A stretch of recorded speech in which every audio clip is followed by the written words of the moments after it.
Hello student, very good morning. આજે આપણે વાત કરવાના છીએ ટોપિક નંબર 4.7 માટે આણ્વીય કક્ષકવાદ જેને કહેવામાં આવે છે એની આજે આપણે ડિસ્કશન કરશું. હવે જુઓ, આની પહેલાં આપણે ભણી ગયા છીએ સંયોજકતા કક્ષકવાદ, એના પછી આ થિયરી આવે છે આણ્વીય કક્ષકવાદ તરીકે. બહુ સરળ છે, સિમ્પલ છે, થોડાક ડાયાગ્રામ છે, અટપટા છે, એ હું પૂરો પ્રયાસ કરીશ કે તમને સમજાઈ જાય. તમને લોકોને એક વસ્તુ ખ્યાલ હશે કે પરમાણુઓ છે એ એકલો પરમાણુ હોય એની આજુબાજુમાં ઇલેક્ટ્રોન ફરતા રહેશે. હવે જેમ આગળ તમે ડાબીથી જમણી બાજુ જાઓ છો, એસમાંથી પી કક્ષકો બને છે, એમ પરમાણુય કક્ષકની ઉર્જા વધતી જાય છે. એસની ઉર્જા ઓછી હશે, પીની ઉર્જા છે એ થોડીક વધારે હશે. આ આપણે જોઈ ચૂક્યા હતા. હવે જો હું વાત કરું તમારી પાસે બીજી કક્ષકો, મતલબ કે ડી કક્ષકો લઈ લઈએ, આણ્વીય કક્ષકો લઈ લઈએ, તો આ જ્યારે આણ્વીય કક્ષક હોય, પરમાણુય કક્ષકોમાંથી જે બનશે એમની ઉર્જા પણ વધે છે. એ જો તમને થોડીક કક્ષકો આપી છે, 1s, 2pxy અને 2pz. આ બધાનો ચડતો ક્રમ તમને દેખાડ્યો છે. હવે જે 2px અને y છે અથવા તો 2pz છે એ સમાન ઉર્જાવાળી અને સમમિતીય આણ્વીય કક્ષકો છે. આપણે જોશું કે આણ્વીય કક્ષકો કેમ બને છે. ઉદાહરણ તરીકે એસ કક્ષક અને પી કક્ષક જોડાય ત્યારે તમારી પાસે અલગ અલગ પ્રકારના બંધ કેવી રીતે બને છે આપણે સમજવાના છે. એ જો બે અલગ અલગ કલર છે, બ્લુ અને યલો. હવે આ આણ્વીય કક્ષકોની સંખ્યા જો તમારે ગોતવી હોય તો શું કરવાનું? બંધમાં ભાગ લેતા પરમાણુઓની પરમાણુય કક્ષકોનો સરવાળો કરી નાખવાનો. તો જેટલી પરમાણુય કક્ષકો હશે એ બધાનો સરવાળો કરો છો તો તમને આણ્વીય કક્ષક છે એ મળશે. આ મહત્ત્વનો પોઈન્ટ છે. હું તમને સમજાવું છું હમણાં. ઉદાહરણ તરીકે એક પરમાણુ છે એમ સમજો, એનું કેન્દ્ર છે એને આપણે ન્યુક્લિયસ કહેશું અને એક કેન્દ્રીય પરમાણુ તમારી પાસે હોઈ શકે છે. હવે આપણે જોશું કે જ્યારે આવા એક કરતાં વધારે કેન્દ્ર બાજુમાં આવી જાય ત્યારે જે કક્ષકો છે એને પરમાણુય કક્ષકો કહેવાય કે ન કહેવાય? ન કહેવાય. જ્યારે એકથી વધારે પરમાણુ એકબીજાની બાજુમાં આવી જશે પછી જે કક્ષકો હશે, આજુબાજુમાં તમને જે જાંબલી દેખાય છે એને આપણે શું કહેશું? આણ્વીય કક્ષકો કહેશું. એક જ કેન્દ્ર હોય ને શું કહેવાશે? એક કેન્દ્રીય પરમાણુ. એની જે કક્ષકો છે એને પરમાણુય કક્ષકો કહેવાશે. બરાબર. અને એના માટે શ્રોડિંજરે વેવ સમીકરણ આપ્યું હતું જે આપણે સેકન્ડ ચેપ્ટરમાં ભણી ગયા હતા. એક ઇલેક્ટ્રોન કેવી રીતે વર્તે છે એની ઇલેક્ટ્રોનની રચના આપણે શીખી હતી. હવે આ વાત થઈ ગઈ કોની? એક કેન્દ્રીય પરમાણુની. હવે આપણો જે મેઇન ટાર્ગેટ છે એ બહુ કેન્દ્રીય અણુ માટે. બહુ કેન્દ્રીય અણુ માટે તમે શ્રોડિંજરનું સમીકરણ લાગુ ન પાડી શકો. એટલે એ જો ચોકડી દેખાડી છે તો એના માટે આપણે શું કરવું પડશે? એના માટે એક પદ્ધતિ છે જેને કહેવાય છે linear combination of atomic orbitals, LCAO કહેવાય છે. પરમાણુય કક્ષક છે એનું રેખીય સંયોજન કરી નાખો. મતલબ ઉદાહરણ તરીકે હું તમને હાઇડ્રોજન અણુની વાત કરું તો હાઇડ્રોજન અણુમાં માની લો કે A અને B પ્રકારના બે અલગ અલગ હાઇડ્રોજન છે એકબીજાની નજીક આવે છે. પહેલાં શું હતું? હાઇડ્રોજન પરમાણુ હતા, બંને અલગ અલગ હતા, એક પ્રોટોન એક ઇલેક્ટ્રોન છે. જ્યારે એ બંને ભેગા મળશે A અને B, જ્યારે એ બંને અલગ અલગ હોય ત્યારે એમના જે ઇલેક્ટ્રોન છે એને દેખાડવામાં આવશે વેવ સમીકરણ તરીકે, તરંગ સમીકરણ તરીકે, જેને સાઈ A અને સાઈ B કીધું. આ તરંગો શું દેખાડે છે? ઇલેક્ટ્રોનની વર્તણૂક. હવે જ્યારે તમે એ બંનેને ભેગા લઈ આવો ત્યારે બે શક્યતા છે. એક તો એ બંનેનો સરવાળો થાય, મતલબ એકની ઉપર એક આપાત થઈ જશે તો એને કહેવાશે ઇન ફેઝ મર્જિંગ. અથવા તો એ જે બંનેનો ભેગા કરો છો ત્યારે બંને વિરુદ્ધ દિશામાં રહે તો એને કહેશે આઉટ ઓફ ફેઝ મર્જિંગ. એના માટે ઋણ નિશાની આવશે. આનો મતલબ શું? જ્યારે ભેગા કરો છો ત્યારે ઉપર ઉપર ગોઠવાઈ શકે છે, ઉપરા ઉપરી, એને ઇન ફેઝ મર્જિંગ કહેશું. જો અહીં આગળ બંધ બનતો દેખાડ્યો છે એના માટે ઇન ફેઝ મર્જિંગનો મતલબ શું? બંધ બને છે, ઇલેક્ટ્રોન બંને નજીક આવશે, વચ્ચેના ભાગમાં ઇલેક્ટ્રોન હશે અને સિગ્મા બંધ બની ગયો. આને કહેવાશે ઇન ફેઝ મર્જિંગ. જ્યારે આવી રીતે થાય ત્યારે બંધ બનવો શક્ય છે. હવે આનાથી બીજી રીતે તમે જોવા જાઓ, આને જો દેખાડવું હોય સિમ્બોલ તરીકે તો એને આપણે આ એનર્જી લેવલ ડાયાગ્રામથી દેખાડશું. પરમાણુય કક્ષકો છે જે આ જો સિંગલ ઇલેક્ટ્રોનથી દેખાડી છે હાઇલાઇટ કરીને, એના કરતાં એમની ઉર્જા ઓછી હશે. આને શું કહેવાશે? બંધકારક ગોઠવણી. હવે બીજી શક્યતા શું છે કે એકબીજાના વ્યસ્ત પ્રમાણમાં આવી જાય, મતલબ બંધ બનતો નથી. જ્યારે બંધ નહીં બને ત્યારે આપણે એને સિગ્મા સ્ટાર વડે દેખાડશું. આ પરમાણવીય કક્ષકોમાંથી આણ્વીય કક્ષક બને છે એની વાત કરીએ છીએ આપણે. વચ્ચે ખાલી જગ્યા છે જેને નોડલ પેન કહેવાય. હવે આ અપાકર્ષણ થતું હોય, બંધ નથી બનતો એટલા માટે શું થશે? અપાકર્ષણ. એને પણ આપણે આણ્વીય કક્ષક કહેશું. અને આ જે આણ્વીય કક્ષક છે મારી પાસે એ અબંધકારક આણ્વીય કક્ષક હશે. એક વાત ખબર પડી ગઈ. નીચે ઇલેક્ટ્રોન રહેલા છે એ બંધકારક આણ્વીય કક્ષક, ઉપર જેમાં ઇલેક્ટ્રોન રહેલા છે ખાલી છે કક્ષક છે એને આપણે કહેશું અબંધકારક આણ્વીય કક્ષક. હવે દરેક પરમાણુઓ જ્યારે ભેગા મળે છે ત્યારે બે પ્રકારની કક્ષકો ઉત્પન્ન થાય. આપણે જો કુલ ઉર્જા ગણવી હોય હાઇડ્રોજન અણુની તો એના માટે શું કરવું પડશે? બંનેની કક્ષકોની માહિતી જોઈએ. હવે જો અહીંયા આગળ આ ડાયાગ્રામ બહુ સારો છે. કંઈક તકલીફ પડી હોય તો બધું ભૂલી જાઓ જે શીખ્યા હતા. અહીંયા ધ્યાન રાખો. જો જ્યારે બે વનેસ કક્ષકો ભેગી થશે, અહીંયા ધ્યાનથી સમજજો. આપણે સૌથી પહેલાં વાત કોની કરીએ છીએ? વનેસની. તો ઉદાહરણ તરીકે સમજો કે બે વનેસ કક્ષકો ભેગી થઈ ગઈ, તો અહીંયા શક્યતા શું છે? કાં તો એની વચ્ચે બંધ બને અને કાં તો એની વચ્ચે બંધ ન બને. તો બંધ બંને છે એને આપણે નીચે દેખાડ્યું છે, બંધ નથી બનતો એને ઉપર દેખાડ્યું છે. બરાબર? ટોટલ કક્ષકો કેટલી હતી? બે. અહીંયા આગળ તમને બે જ કક્ષકો જોવા મળશે. આ અલગ અલગ દેખાડી છે એ પરમાણ્વીય કક્ષક, આ ભેગી છે એ બધી આણ્વીય કક્ષક. હવે એવું ને એવી વાત આપણે કરીએ 2py માટે, તો ત્યાં પણ જુઓ બે કક્ષક છે તો આણ્વીય કક્ષકો પણ બે બનશે. જે નીચે છે એ બંધકારક આણ્વીય કક્ષકો અને જે ઉપર આવશે એને કહેવાશે અબંધકારક આણ્વીય કક્ષકો. હાઇડ્રોજન અણુની જો વાત કરીએ H2 મોલેક્યુલ, એમાં પણ કંઈક એવું જ છે. જ્યારે તમારી પાસે હાઇડ્રોજન અણુ નજીક આવે છે, વનેસ વનેસ કક્ષકો હોય છે ત્યાં આગળ, તો એ બંને નજીક આવી ને બંધ બનાવી પણ શકે છે, બંધ ન પણ બને ત્યાં આગળ. તો મારી પાસે આણ્વીય કક્ષકો બે પ્રકારની હશે. એકને હું કહીશ બંધકારક, જે નીચે છે. બીજાને હું કહીશ અબંધકારક, જે મને ઉપર જોવા મળે છે. એની અંદર જો ઇલેક્ટ્રોન હશે ત્યારે બંધ બનશે નહીં. જો વચ્ચે ખાલી જગ્યા છે મતલબ ત્યાં બંધ બનતો નથી. નીચે જગ્યા ખાલી નથી મતલબ બંધ બને છે. તો જ્યારે સરવાળો થાય, બંને એકબીજા ઉપર આવી જાય ત્યારે એને કહેવાશે બંધકારક આણ્વીય કક્ષક. અને એના ઇલેક્ટ્રોન છે એ વચ્ચેના ભાગમાં હશે. જ્યારે બંધ નથી બનતો ત્યારે વચ્ચેનો ભાગ છે એ ખાલી હશે, ઇલેક્ટ્રોન એકબીજાથી દૂર હશે.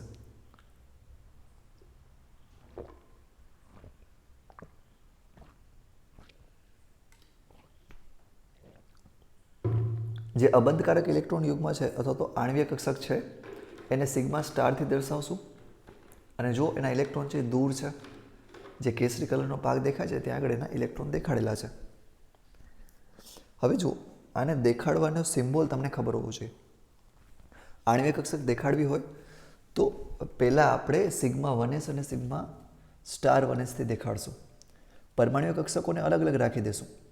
બરાબર? જે તમને આ વનેસ વનેસ દેખાય છે એ પરમાણ્વીય કક્ષક છે, વચ્ચેના ભાગમાં દેખાય છે સિગ્મા વનેસ, એ છે આણ્વીય કક્ષક. સૌથી પહેલાં નીચે ઇલેક્ટ્રોન ભરવાના, તો બે ઇલેક્ટ્રોન નીચે ભરી નાખ્યા. બરાબર? અહીંયા આગળ વચ્ચેના ભાગમાં ઇલેક્ટ્રોન રહેલા હશે અને એટલે જ એને સ્થાયીતા મળે છે. હું હાઇડ્રોજન અણુની વાત કરું છું. હાઇડ્રોજન અણુની અંદર બંને ઇલેક્ટ્રોન છે એ કેન્દ્રના વચ્ચેના ભાગમાં હશે. હિલિયમની જો વાત કરું તો હિલિયમમાં આવું થશે નહીં. કેમ નથી થતું એ હમણાં થોડી વારમાં આપણે જોશું. હિલિયમ અણુ માટે આવું કાંઈ થવું શક્ય નથી. માની લો તમે એનો જે ડાયાગ્રામ છે આણ્વીય કક્ષક વાત પ્રમાણે એ ડાયાગ્રામ દોરવાની ટ્રાય કરો છો તો એ ડાયાગ્રામ કેવો આવશે જુઓ. વનેસ વનેસ મારી પાસે બે કક્ષકો છે, એના આધારે સિગ્મા વનેસ ભરાશે અને સિગ્મા સ્ટાર વનેસ પણ ભરાઈ જશે. અહીંયા બંને આણ્વીય કક્ષકો ભરાઈ જાય છે અને એટલા માટે જ એ સ્થાયીતા મેળવશે નહીં. બંને આણ્વીય કક્ષક ભરાતી હોવાથી હવે તે સ્થાયીતા મેળવતી નથી. ઉપર જે સિગ્મા સ્ટાર વનેસ છે એને અબંધકારક ઇલેક્ટ્રોન યુગ્મ આવી ગયા છે એટલા માટે સ્થાયી નહીં હોય. જો હવે કોઈ પણ એકલ પરમાણુની ઉર્જા તમારે ગણવી હોય તો એ કેમ ગણાશે? બંધકારક આણ્વીય કક્ષકની ઉર્જા પ્લસ અબંધકારક આણ્વીય કક્ષકની ઉર્જા. તો મતલબ નીચે જે સિગ્મા વનેસ છે એની ઉર્જા પણ ગણી નાખો, ઉપરની ઉર્જા પણ ગણી નાખો. બંનેનો સરવાળો કરશો ત્યારે તમને જે મૂલ્ય મળે એ કુલ ઉર્જા મળશે. એ હિલિયમ માટે પ્લસમાં હોય છે એટલા માટે સ્થાયી નથી. હવે આપણને ખબર છે કે પરમાણ્વીય કક્ષકોની ઉર્જા કેવી રીતે દેખાડવામાં આવે? વનેસની ઓછી, 2sની વધારે અને 2pની હજી વધારે. અને 2s અને 2pની ઉર્જા છે એ બહુ નજીક નજીક રહેલી છે, જ્યારે 1s દૂર છે. ઓક્સિજનની જો હું વાત કરું તો ઓક્સિજનની અંદર મારી પાસે 4 ઇલેક્ટ્રોન ભેગા મળી અને ઓક્સિજનનો અણુ બનાવે છે. 4 ઇલેક્ટ્રોન ભેગા મળશે ત્યારે ઓક્સિજનનો આખો અણુ બને છે. એમાં 1sનો કંઈ રોલ નથી. 1s પછી આવે છે 2s, 2s પછી આવે છે 2p, x, y અને z. બરાબર. આ આપણે પરમાણવીય કક્ષક તો આરામથી દેખાડી દીધી. હવે એવી જ રીતે આપણે આણ્વીય કક્ષક પણ દેખાડશું. પરમાણ્વીય કક્ષક 2 વખત થાય છે તો 1sના કોમ્બિનેશનથી શું બનશે? મારી પાસે 2 કક્ષકો 1s સિગ્મા અને સિગ્મા સ્ટાર 1s. બરાબર. એસથી આવી રીતે 2 કક્ષકો બની શકે છે. એકવાર બંધ બને છે કે એ દેખાડ્યું, બીજી વાર નથી બનતો એ દેખાડ્યું. આને આપણે કહીશું સિગ્મા 1s બોન્ડિંગ, બીજાને કહીશું sigma star 1s anti bonding. હવે જુઓ, માની લો કે 2s કક્ષક છે તમારી પાસે, નહીં બંને નજીક આવે છે અને બંધ બનાવે છે, તો નીચે જે કક્ષક છે એને હું કહીશ સિગ્મા 2s. ઉપરવાળી જે કક્ષક છે એને હું કહીશ sigma star 2s anti bonding. હવે સમજો, મારી પાસે આગળ ઝેડ છે, એની વચ્ચે સિગ્મા બોન્ડ બનશે. આ ખાસ ધ્યાન રાખજો, ઝેડ કક્ષક હશે ત્યાં સિગ્મા બોન્ડ બનશે. તો એટલા માટે મેં શું દેખાડી દીધું? Sigma 2p bonding. ઉપર દેખાડી દીધું sigma star 2p bonding. X અને વાય છે એ બંને ભેગા મળી અને પાઈ કક્ષક બનાવશે અથવા તો પાઈ બંધ બનાવે છે. એક્સ અને વાય ભેગા મળે છે તો પાઈ બંધ બની શકશે. એને આપણે પાઈ અને પાઈ સ્ટાર તરીકે દેખાડશું. એક છે એ પાઈ હશે ને બીજો છે એ પાઈ સ્ટાર હશે. બરાબર. જો બંધ બને છે તો પાઈ બની ગયો, બંધ નથી બની શકતો તો એને પાઈ સ્ટાર કહેવાશે. તો નીચેની કક્ષક છે એને પાઈ કહેશું, ઉપરની જે કક્ષક છે એને શું કહેવાશે? પાઈ સ્ટાર કહેવાશે. સ્ટારનો મતલબ શું છે? અબંધકારક ઇલેક્ટ્રોન યુગ્મ. અત્યારે શું સમજીએ છીએ છોકરાઓ? જે અણુ બને છે આપણી પાસે, એ અણુની અંદર ઇલેક્ટ્રોનની ગોઠવણી કેવી રીતે થશે એ સમજવાનું છે. એની પહેલાં આપણે સમજી રહ્યા છીએ કે અણુની આણ્વીય રચના કઈ રીતની હોય છે. ચલો, તો હવે આપણે માની લો કે ઓક્સિજન જેવા પરમાણુ માટે ઇલેક્ટ્રોન ગોઠવવા છે, તો એની કક્ષકોને એક ચોક્કસ પ્રકારે આપણે પહેલાં ગોઠવવી પડશે. જો હું આગળ દેખાડું છું, પાઈ 2p x, પાઈ 2p y અને પાઈ 2p z, આ ત્રણેયની ઉર્જા જુઓ. 2p z છે એ નીચે આવશે ને x અને y છે એની ઉપર રહેશે. બરાબર. આ એક પદ્ધતિ છે જે આણ્વીય કક્ષકો છે એ દેખાડવા માટેની. આને આણ્વીય કક્ષકનો ચિતાર કહેવામાં આવે છે. આ જે વચ્ચેનો ભાગ છે તમને જો ડાબી બાજુ દેખાડેલો છે, એમાં કક્ષકો જોતા જાઓ, ડાબી અને જમણી બાજુ સરખાવતા જાઓ, એટલે તમને ખ્યાલ આવશે કે કઈ પરમાણ્વીય કક્ષકોથી કેવી રીતે આણ્વીય કક્ષકો બને છે. એને સિમ્બોલ તરીકે આપણે જે જમણી બાજુ દેખાડ્યું છે એવી રીતે દેખાડવામાં આવશે. બાકી હકીકતમાં દેખાશે એ ડાબી બાજુ છે એવી રીતે. જો મારી પાસે 2p xyzની ઉર્જા સરખી હતી જ્યારે પરમાણ્વીય કક્ષકો છે ત્યારે, પણ જ્યારે મોલિક્યુલર ઓર્બિટલ બને છે કે આણ્વીય કક્ષક બને છે ત્યારે એ બધાની ઉર્જા છે અલગ અલગ થઈ જાય. ઝેડની ઉર્જા ઓછી છે, એની જગ્યાએ હું જોઉં છું એક્સ અને વાયની, તો એક્સ અને વાયની ઉર્જા થોડીક વધારે છે. આણ્વીય કક્ષકો છે એમાં એક્સ અને વાય છે ઝેડ કરતાં ઉપર છે. ધ્યાનથી જુઓ. જ્યાં પણ ન સમજાય ત્યાં પાઉઝ કરો અને પાછા જાઓ, પાછા આવીને જુઓ. તો જુઓ, એક્સ અને વાયની ઉર્જા વધારે હતી ઝેડ કરતાં. ઉપર જોશો તો ઊંધું થઈ જાય છે, ત્યાં ઝેડ છે એની ઉર્જા વધી જાય છે એક્સ અને વાયની સાપેક્ષમાં. આ ક્રમ આપણે યાદ રાખવાનો છે. બરાબર. આ ક્રમ કોના માટે છે? ઓક્સિજન માટે આપણે જોઈએ છીએ. હવે જો હું અહીં આગળ ઇલેક્ટ્રોન ભરવાની ટ્રાય કરું છું, ઇલેક્ટ્રોન કોનામાં ભરાશે? મારી પાસે ઓક્સિજન છે, મારી પાસે બોરોન છે, કાર્બન છે, એવા બધામાં આપણે ઓક્સિજનમાં, બોરોનમાં, કાર્બનમાં ઇલેક્ટ્રોન ભરવા હોય તો આ ડાયાગ્રામનો ઉપયોગ કરશું. હવે જો માની લો કે તમારે બોરોન, કાર્બન અને નાઇટ્રોજન સુધી જોવું છે, તો ત્યાં આગળ જુઓ, ઉપર ખાલી થોડોક ફેરફાર થાય છે. એક્સ અને વાય નીચે આવી ગયા, ઝેડ છે એ ઉપર રહી ગયું. અહીંયા ધ્યાનથી જોજો, એક્સ અને વાય છે એ નીચે આવી ગયા અને જે ઝેડ છે એ ઉપર રહી ગયું. આનાથી અલગ તમે જુઓ તો આગળ આપણી પાસે કન્સેપ્ટ અલગ હતો. આગળ એટલે જે ઓક્સિજનમાં જોયું એમાં ઝેડ છે એ નીચે હતો અને એક્સ વાય છે એ ઉપર હતા. હવે જુઓ, નીચે તો 2s આવી જશે, એમાં કાંઈ નવું નથી. અહીંયા આગળ જે 2p x અને y છે એ નીચે આવી ગયા છે અને z છે 2p z એ થોડોક ઉપર આવી ગયો છે ઉર્જામાં. અહીંયા આગળ ફેરફાર થશે ક્યાં સુધી? નાઇટ્રોજન સુધી. નાઇટ્રોજન પછીના બધા તત્વોમાં Z નીચે હશે અને XY છે એ ઉપર હશે.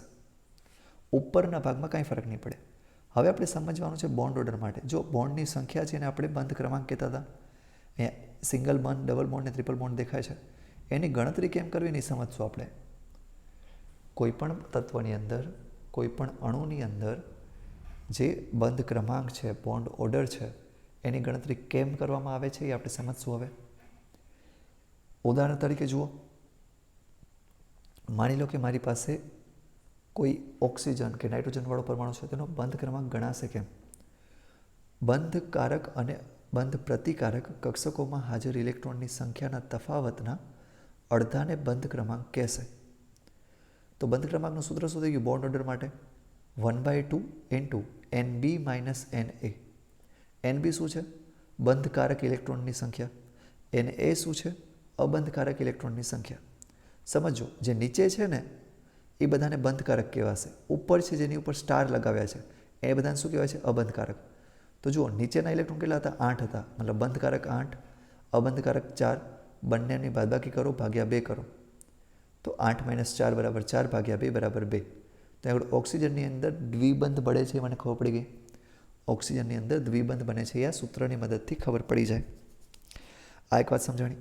ચલો, હવે હું નાઇટ્રોજન અને ઓક્સિજન માટે આ બંને વસ્તુ લાગુ પાડી શકું છું. નાઇટ્રોજન અને ઓક્સિજનનો તમે બંનેનો સરખાવી જુઓ. જો નાઇટ્રોજનમાં શું છે?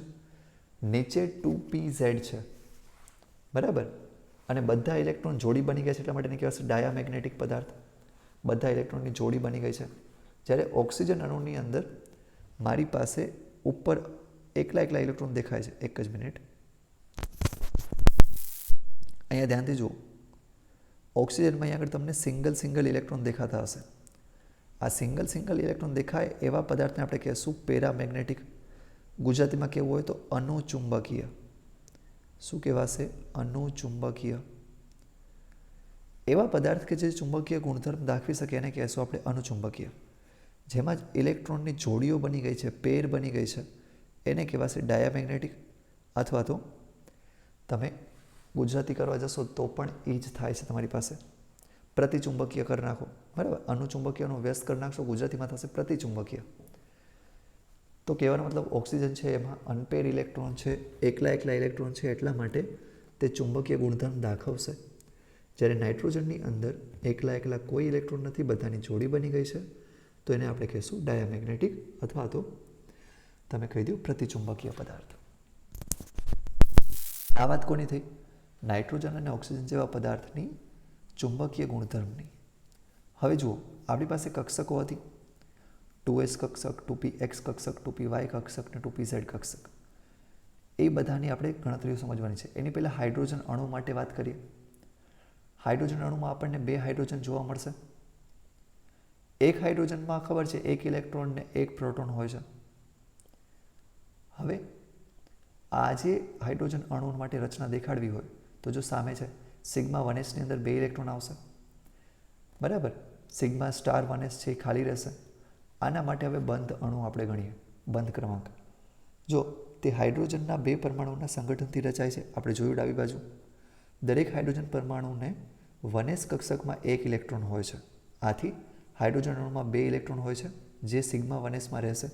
એટલા માટેની જો ઇલેક્ટ્રોનની રચના લખવી હોય તો સિગ્મા 1s સ્ક્વેર લખાશે, મતલબ 2 ઇલેક્ટ્રોન છે. હવે હાઇડ્રોજનનો બંધ ક્રમાંક જુઓ, NB - NA કરશું ભાગ્યા 2. NB એટલે નીચેના ઇલેક્ટ્રોન જે 2 છે, 2 - 0 ભાગ્યા 2 કરશો એટલે 1 જવાબ આવશે. મતલબ હાઇડ્રોજન વચ્ચે સિંગલ બંધ છે.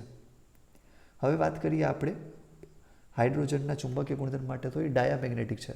કેમ કે બંને જોડી બની ગઈ, એક કઈ સિંગલ નથી. એટલા માટે આ કેવા બનશે? પ્રતિચુંબકીય અથવા તો ડાયામેગ્નેટિક. હવે હું વાત કરું છું હિલિયમ માટે. હિલિયમના ઇલેક્ટ્રોન જુઓ, તમારી પાસે 2 હોય, એની ઇલેક્ટ્રોનની રચના થશે 1s2, 2 ઇલેક્ટ્રોન છે. હવે હું He2 ની વાત કરું છું, ટોટલ ઇલેક્ટ્રોન થશે 4. 2 નીચે મૂકી દો, 2 ઉપર મૂકી દો, ટોટલ 4 ઇલેક્ટ્રોન થઈ ગયા.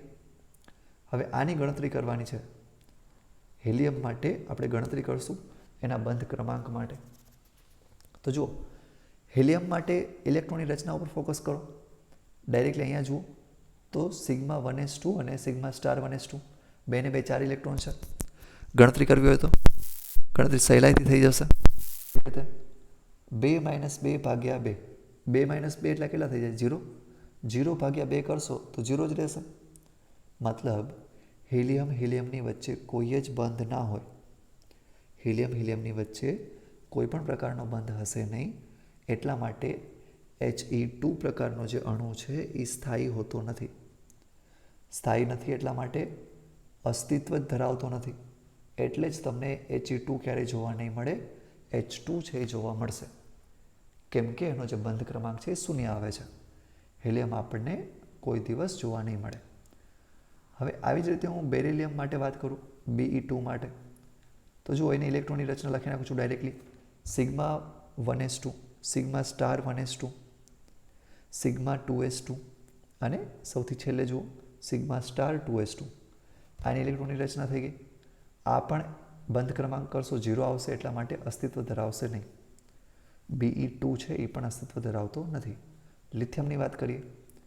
લિથિયમમાં મારી પાસે 2 પરમાણુ હોય તો કેટલા ઇલેક્ટ્રોન થશે? 1 માં 3 છે. 2 હશે તો 6 ઇલેક્ટ્રોન થશે. મારે 6 ઇલેક્ટ્રોનની ગોઠવણી કરવાની છે. તો જુઓ, ઇલેક્ટ્રોનની રચના મારી પાસે સિગ્મા 1sની અંદર 2 ઇલેક્ટ્રોન આવશે. સિગ્મા સ્ટાર 1s છે એમાં પણ 2 ઇલેક્ટ્રોન આવશે. પછી મારી પાસે સિગ્મા 2sની અંદર પાછા 2 ઇલેક્ટ્રોન છે. બરાબર. હવે સમજો વાતને. ટોટલ જો ઇલેક્ટ્રોનની સંખ્યા હું ગણીશ તો 2, 4 અને બીજા 2 એટલે કે 6 ઇલેક્ટ્રોન થઈ ગયા. આને તમે કે સેલ વડે દર્શાવી શકો છો, કે કક્ષક જોઈ હતી એ રીતે. એ નહીં પણ યાદ રાખો તો ચાલશે, નહીં, કાંઈ જરૂર નથી. મારી પાસે આગળ ઇલેક્ટ્રોન થઈ ગયા 6. એમાં બંધકારક અને અબંધકારક મને ખબર પડવી જોઈએ.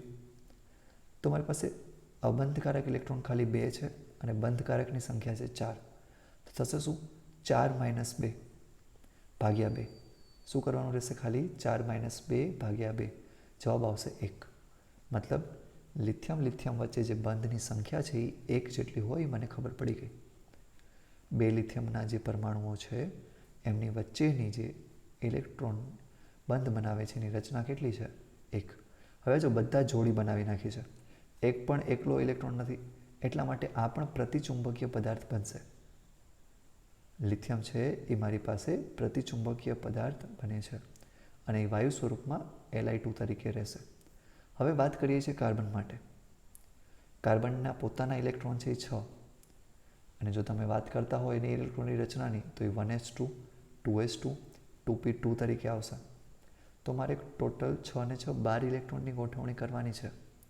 જો ડાયાગ્રામમાં ઇલેક્ટ્રોનની રચના લખી નાખું છું સૌથી પહેલાં કાર્બનની, તો એ આવશે sigma 1s2, sigma star 1s2, sigma 2s2, sigma star 2s2.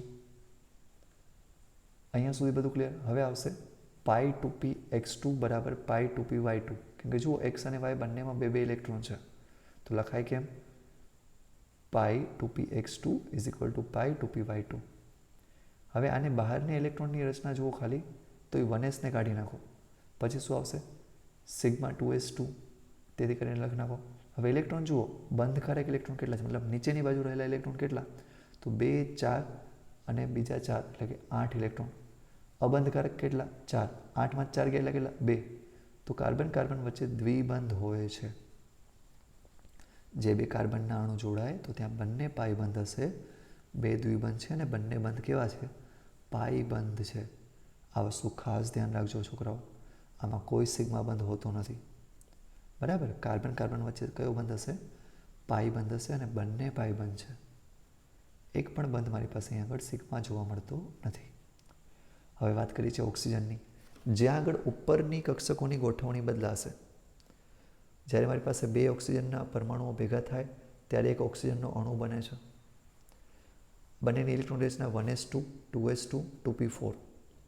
મતલબ પેની અંદર 4 ઇલેક્ટ્રોન છે અને ઓક્સિજન અણુની અંદર ટોટલ 16 ઇલેક્ટ્રોન છે. આ 16 ઇલેક્ટ્રોનની ગોઠવણી જો કરી નાખીએ આપણે. સિગ્મા 1s2 એમાં 2 મૂક્યા, સિગ્મા 1s સ્ટારની અંદર 2 ઇલેક્ટ્રોન, સિગ્મા 2sમાં 2 ઇલેક્ટ્રોન, સિગ્મા સ્ટાર 2sમાં પાછા 2 ઇલેક્ટ્રોન. પછી સિગ્મા 2pz નીચે આવી ગઈ છે અને એમાં 2 ઇલેક્ટ્રોન મૂક્યા. એના પછી ઉપર જુઓ, પાઈ 2pxમાં 2 ઇલેક્ટ્રોન છે અને પાઈ 2pyમાં પણ 2 ઇલેક્ટ્રોન છે. બંનેની ઉર્જા સરખી છે એટલે બરાબર લખી નાખો. એની ઉપર પાઈ સ્ટાર 2px બરાબર પાઈ 2py, બંનેમાં 1 ઇલેક્ટ્રોન. આ ઓક્સિજન માટેના ઇલેક્ટ્રોનની ગોઠવણી થઈ ગઈ. હવે જો હું ખાલી બહારના ઇલેક્ટ્રોન રાખું, 1sના કાઢી નાખું, તો મારી પાસે ઇલેક્ટ્રોન જુઓ કેવી રીતે બને છે. ટોટલ મારી પાસે 4 ઇલેક્ટ્રોનની ગણતરી નહીં આવે, બાકી 8 ઇલેક્ટ્રોનની ગોઠવણી કરીએ છીએ અહીંયા આગળ. બરાબર, મારી પાસે ઇલેક્ટ્રોન જે હતા એમાંથી હું 4ની ઇલેક્ટ્રોનની ગોઠવણી નહીં કરું, બાકીનાની કરીશ. આપણો મેઇન ટાર્ગેટ શું છે? તમારે બંધ ક્રમાંક નક્કી કરવાનો છે. તો બંધ ક્રમાંક માટે શું લખાશે સૂત્ર? NB - Na ભાગ્યા 2. બસ એટલું જ, બીજું કાંઈ કરવાની જરૂર નથી. જો અહીં આગળ કરીએ છીએ 1/2 NB - Na. NB એટલે નીચેવાળા ઇલેક્ટ્રોન 10 થઈ ગયા, Na એટલે ઉપરના ઇલેક્ટ્રોન જે 6 છે. તો 10 - 6 ભાગ્યા 2 બરાબર 2 જવાબ આવશે. મતલબ ઓક્સિજન વચ્ચે જે બંધ છે એ દ્વિબંધ છે, 2 બંધ ત્યાં આગળ બનેલા હોય. તો આ વાત હતી આપણી પાસે આણ્વીય કક્ષકવાદની. આ તમને સમજાવવું જોઈએ. કોઈ પણ પરમાણુ, કોઈ પણ પદાર્થ તમને આપી દે છે તો એના માટે તમને ગોઠવણી કરતાં આવડવી જોઈએ. બરાબર, આ બધાનો હવે આપણે વાત કરી ચૂક્યા છીએ. હવે એક નવો ઇન્ટરેસ્ટિંગ ટોપિક આવે છે હાઇડ્રોજન બંધનો. આપણી પાસે નાઇટ્રોજન, ઓક્સિજન કે ફ્લોરિન તત્વ સાથે જો હાઇડ્રોજન જોડાયેલો હોય તો તે હાઇડ્રોજન બંધ બનાવે છે. ધ્રુવીયતાના કારણે અહીં આગળ હાઇડ્રોજન બંધ બને છે. હાઇડ્રોજન બંધથી ફાયદા અને નુકસાન શું થાય છે આપણે સમજશું. જુઓ, આ ત્રણેયની વિદ્યુત ઋણતા વધારે છે, એટલે ડાયપોલ મુવમેન્ટ જે તીરની નિશાનીથી દેખાડી છે એ પ્રમાણે દેખાડાશે. હાઇડ્રોજન બાજુ પ્લસ હશે અને જે બીજા તત્વ છે એની બાજુ માઇનસ. હવે પાણીના અણુઓ એકબીજા સાથે હાઇડ્રોજન બંધથી જોડાયેલા હોય છે અને જોડાયેલા હોવાના કારણે તે પ્રવાહી સ્થિતિમાં પણ હોય છે. અને જો એક ઓક્સિજન છે એ ઉપરના બંને હાઇડ્રોજનને જકડી રાખે છે. આ જે આકર્ષણ બળ છે એને કહેવાય છે હાઇડ્રોજન બંધ. આપણો ટોપિક નંબર 4.9 ચોપડીનો સૌથી છેલ્લો ટોપિક છે. આ હાઇડ્રોજન બંધથી લોકો બધા એકબીજા સાથે જોડાયેલા હોય છે. એમોનિયા પણ હશે, હાઇડ્રોજન ફ્લોરાઇડ પણ હશે અને પાણી તો છે જ. આ જે રીતે જોડાયેલા છે એના કારણે એમના ઉત્કલન બિંદુ અને ગલન બિંદુ બહુ ઊંચા આવે છે. હું જો HFની, એમોનિયાની કે પાણીની વાત કરું તો બીજાની સાપેક્ષે એમના ગલન બિંદુ અને ઉત્કલન બિંદુ વધારે હશે. તો આ એક પાણીનો અણુ છે એ બીજા 4 પાણીના અણુથી ભેગો છે તો વિસ્કોસિટી, બોઇલિંગ પોઈન્ટ બંને હાલક્યો હશે. વિસ્કોસિટી એટલે શું? સ્નિગ્ધતા, કેટલું વહી જાય છે એ, અને એમના બોઇલિંગ પોઈન્ટ એટલે કે ઉત્કલન બિંદુ એ બંને વધારે હશે. જો હું બરફની વાત કરું તો બરફમાં તો એક જ પરમાણુ સારી રીતે જોડાયેલો છે ઘણા બધા પાણીના અણુઓ સાથે. બરાબર, એટલા માટે જ તમે બરફ જુઓ છો એ તમારી પાસે સોલિડ સ્વરૂપે છે અને ઉપરના ભાગે તરતો રહેશે, કેમ કે વચ્ચે કેટલો બધો ભાગ છે એ ખાલી છે. ઘનતા છે એ બરફની ઓછી હોય છે. જ્યારે હું ગરમ કરું છું ત્યારે બંધ બધા તૂટે છે. હાઇડ્રોજન બંધ છે એ બધા તૂટશે અને એ વાયુમય અવસ્થામાં ફેરવાતા જશે. તો હાઇડ્રોજન બંધના લીધે પાણી છે એ પ્રવાહી સ્વરૂપમાં છે એ તમને ખબર હોવી જોઈએ. બરફમાં બને છે ત્યારે સ્ફટિક રચના બને છે એ પણ હાઇડ્રોજનના લીધે, અને વાયુમય અવસ્થામાં જવામાં પણ વધારે સમય લે છે એ પણ હાઇડ્રોજન બંધના કારણે જ. યાદ શું રાખશું, ફોનવાળા એલિમેન્ટ હોય ફ્લોરિન, ઓક્સિજન અને નાઇટ્રોજન, તો એ હાઇડ્રોજન બંધ બનાવી શકે છે. બીજું કંઈ યાદ રાખવાની જરૂર નથી આમાં. ઠીક છે બાળકો, તો આપણે અહીંયા સુધી જોઈશું હાઇડ્રોજન બંધ માટે. હવે જુઓ, એક બે ઇન્ટરેસ્ટિંગ કેસ છે હું દેખાડી દઉં તમને. આ તમારી પાસે એક પદાર્થ છે જેને કહેવાય છે ઓર્થો નાઇટ્રોફિનોલ. પદાર્થનું નામ શું છે? Ortho nitrophenol. આપણે ઓર્ગેનિક કેમિસ્ટ્રી ભણશું ત્યારે બધાના નામકરણ તમને સમજાઈ જશે. અત્યાર પૂરતું સમજો એટલું કે અહીં આગળ હાઇડ્રોજન બંધ જ બને છે. અહીં આગળ હાઇડ્રોજન બંધ એક બને છે. આ હાઇડ્રોજન બંધ બનવાના કારણે આ પદાર્થ જે છે એનું ઉત્કલન બિંદુ ઓછું હોય છે. ઓર્થો નાઇટ્રોફિનોલ છે એનું ઉત્કલન બિંદુ ઓછું હોય છે. કેમ? કેમ કે આ બીજા કોઈ સાથે જોડાશે નહીં. હાઇડ્રોજન બંધના કારણે પોતાની સાથે જોડાઈ ગયો. એટલા માટે ઓર્થો નાઇટ્રોફિનોલનું ઉત્કલન બિંદુ છે એ થોડુંક ઓછું હશે. પોતાનામાં હાઇડ્રોજન બંધ બનાવે છે એ કારણોસર. એને શું કહેવાશે? ઇન્ટ્રામોલિક્યુલર હાઇડ્રોજન બોન્ડ. મતલબ પોતાનામાં બનાવે તો. હવે ઇન્ટરમોલિક્યુલર મતલબ શું? બે અલગ અલગ પરમાણુ અણુ વચ્ચે હાઇડ્રોજન બોન્ડ બને તો એને કહેવાશે ઇન્ટ્રામોલિક્યુલર હાઇડ્રોજન બોન્ડ. અને જે પરમાણુની અંદર પોતાનો હાઇડ્રોજન બને છે એને કહેવાશે ઇન્ટરમોલિક્યુલર હાઇડ્રોજન બોન્ડ. ઠીક છે બાળકો, તો આપણી પાસે આ છેલ્લી થિયરી હતી આણ્વીય કક્ષકવાદની. આને પણ વાંચી લેજો. હવે VSCPRના જે લેક્ચર છે એ 1-2 દિવસમાં હું તમને અપલોડ કરી દઈશ. એની અંદર તમને ઘણા બધા કન્સેપ્ટ છે એ ક્લિયર થશે. અહીંયા આપણો યુનિટ ટેસ્ટનો સિલેબસ પૂરો થાય છે. જે ખાસ કરીને સ્વાધ્યાયના પ્રશ્નો છે એ બધા ચાલુ કરી નાખજો. જે કાંઈ ન સમજાય મને વોટ્સઅપમાં મોકલજો. બધા ચેપ્ટરના સ્વાધ્યાય બહુ સારા છે, એ કરી નાખશો તો કોઈ દિવસ કાંઈ પ્રશ્ન નહીં આવે. Thank you so much. સ્વાધ્યાય છે તમારું હોમવર્ક છે, કરી નાખજો.